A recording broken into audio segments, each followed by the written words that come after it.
After 2 nights here at the tropical island of Rarotonga, Cook Islands, both my wonderful stay here and my entire summer South Pacific trip are coming to an end. In June of 2024, I flew to 3 different countries in the South Pacific and took a total of 6 flights through their largest airports. So far, I've uploaded videos on all 6 of them, except for one, that being the 5th leg. This was from Rarotonga, Cook Islands to Auckland, New Zealand on board my favorite airline, Air New Zealand. So in this video, we are going to be covering that flight, NZ945 on a Boeing 7879 Dreamliner. This is the last installment for my South Pacific trip, and also my last video on a flight from 2024, so I sure hope it's a good one.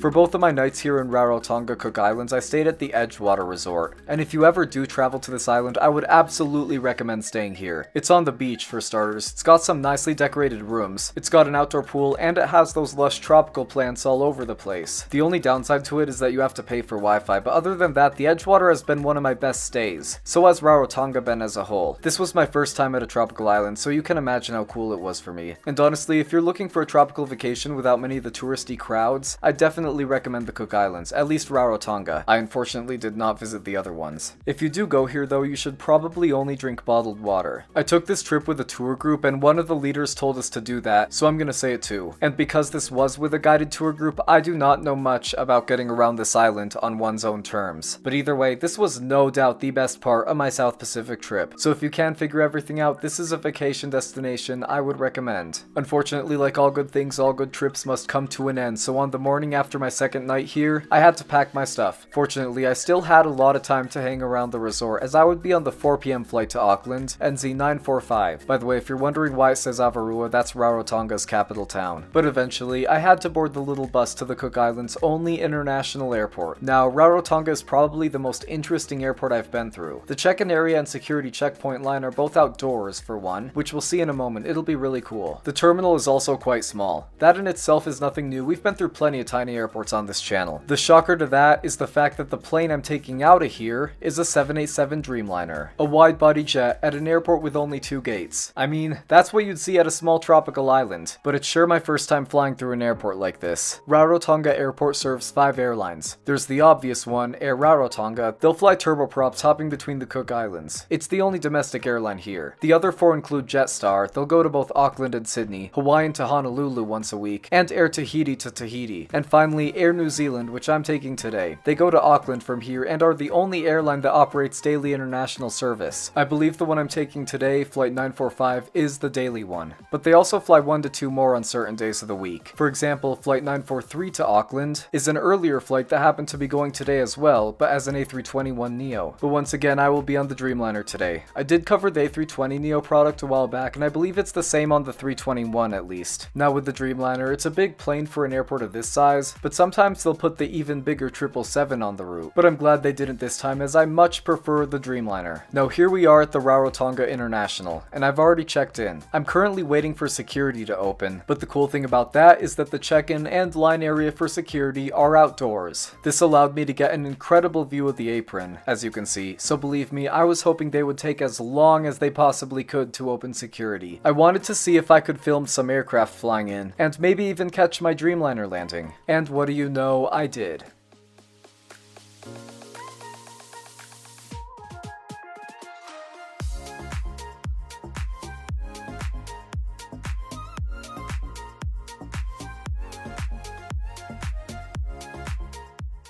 Looks like our Dreamliner for today will be Zulu Kilo November Zulu November, a 5-year-old Boeing 787-9 that just came in from Auckland. This is the plane that would take us on the 4-hour journey to Auckland. Well, actually, due to headwind, it turned out to be a lot longer than expected today. But yeah, I got a better view of the plane once I passed the checkpoint. But before I did, I spotted an Air Rarotonga Embraer Bandit land here and parked near my plane, and after that we had a Saab 340 coming too.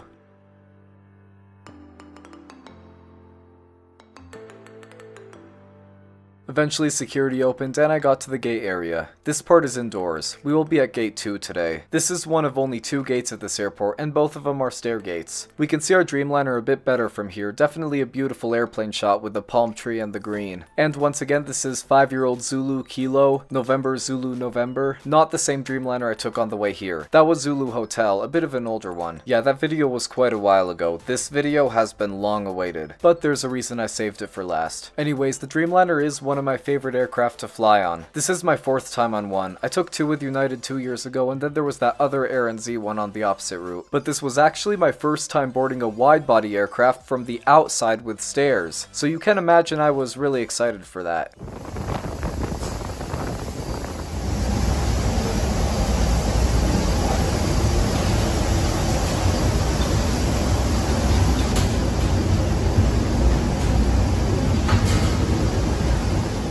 I'm in seat 44C. Once again, this was with the guided tour group, so I couldn't select myself a window seat today. This is just how the video is gonna be. Legroom is really good, just as one should expect on a wide-body plane that is sometimes used for long-haul flights. The seat pocket has a safety card with a purple barf bag, the most basic you can get. They got some very nice IFE screens that we'll take a look at in the air, and they also have these earphones at every seat. One thing I've noticed on Air New Zealand wide-body economy class is that they have really good recline, but what I saw on this plane surprised me. There was not one, but 2 recline buttons. Then I noticed that one of the buttons actually controls this footrest under my seat that my backpack is sadly beefing with. It turns out I got one of the lucky rows. These specific rows are available as Economy Sky Coach. Basically, if you book Economy Sky Coach, you get all 3 of the seats in this section, and by raising all 3 leg rests, you got yourself a lie flat bed in economy. Unfortunately, because my ticket was regular economy, my entire row was full, which means I could not enjoy a lie flat bed in economy after all. But I still had this footrest, which would have still made this a lucky seat if it wouldn't keep eating up my legs and my prized possessions whenever I tried to use it. Oh well, it's time to go to Auckland, I guess.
One huge step up this airline has over most USA and European carriers is that they serve full hot meals in economy on medium haul flights like this. Heck, on this flight they had 3 choices. I believe they were between pasta, chicken, and beef. I went for the pasta as I had never tried it on this airline before. So we got the tomato penne entree, a bread roll, salad, a brownie, wood utensils, and condiments. They offered a second drink service with it, from which I chose Sprite.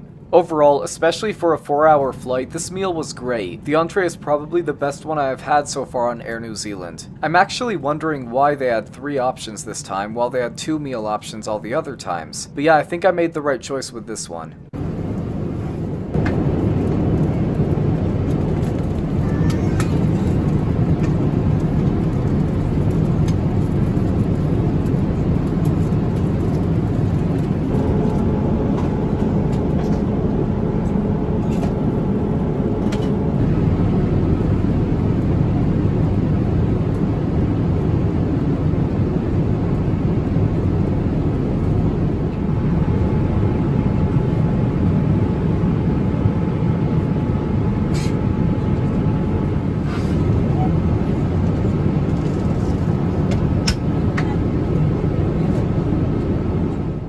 The Rarotonga to Auckland flight will typically be around 4 hours long, varies between 3-hour-50 and 4-hour-10, but the day I took it, I'd be willing to bet that there were headwinds beyond what our pilots had ever seen, because this flight was no joke lengthened to a total of 4 hours and 42 minutes. Yeah, this specific instance of the route was 40 minutes, or 30 minutes minimum, longer than every other time that was listed on Flight Radar 24. My guess is that we had some real tough headwinds, or maybe we had to go around a storm or something. Maybe both. But I've literally never seen such a large difference between a single flight instance and all of the others listed. So yeah, that was crazy to find out. I'm not complaining though. The extra flight time allowed me to watch both Top Gun movies on this one flight, so it was time well spent. Still a real surprise though.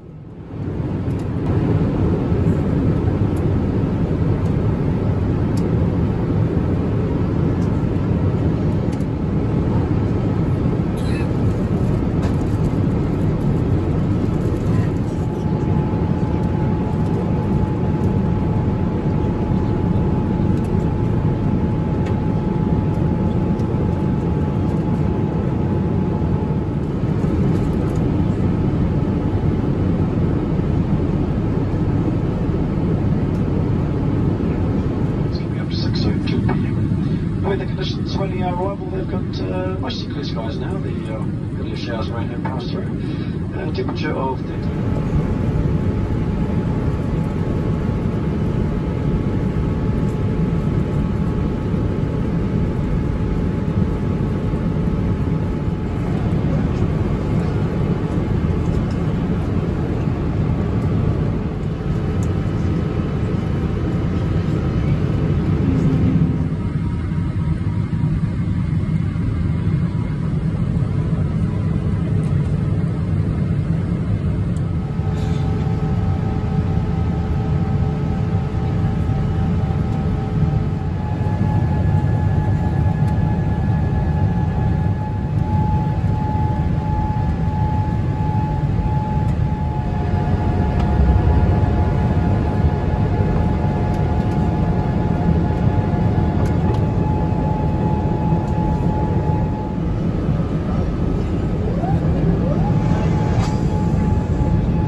This was my third and final time going through Auckland on this trip, as I would be connecting on an Air New Zealand 777 back to LAX. You should go check out that video, by the way. It was my 100th flight since the year I got into aviation, which would make this my 99th flight since then. Figured I should mention that, and it couldn't have been a better 99th. Like, yes, our arrival was slightly late, but not enough to affect my layover time. It will affect the time score, but that's just how my scoring works. Everything else I love about Air New Zealand was present on this flight. Comfortable seats, an amazing in-flight entertainment system, 3 rounds of drink service on an almost 5-hour flight, along with a full hot meal, and it was the best meal I've had so far with the airline. Plus, I love what they did with the mood lighting in the second half of the flight. That was a bit of a cherry on top. I'm giving this a final score of 9.4 out of 10. Because of minor stuff like the slight delay and the tray table having a spot, it's not the highest score I've given an Air New Zealand flight, but in my honest opinion, this might have been the best flight of my life. It most certainly was my favorite one of the 2020s. I mean, this is kinda why I decided to have this one be the last installment for my summer South Pacific trip. I don't really know if there's a much better flight to complete both that series and my entire 2024 backlog. Speaking of which, by the time I've uploaded this, I'm probably nearing the end of my second college semester. Yay me. For more context, see the community post I would have made in January, where I addressed my winter break grind. But yeah, this video ends that entire backlog of winter break edited videos. I can't be sure when I'm gonna get another one of these uploaded, but with the buffer I created, it shouldn't be too long until I can start editing more trip reports. So yeah, I really hope you enjoyed this one. It's sad to see the end of my South Pacific series, but who knows, maybe I'll go back there again some year. This was my first time traveling over the Pacific, and boy was it one of my most memorable trips of all time.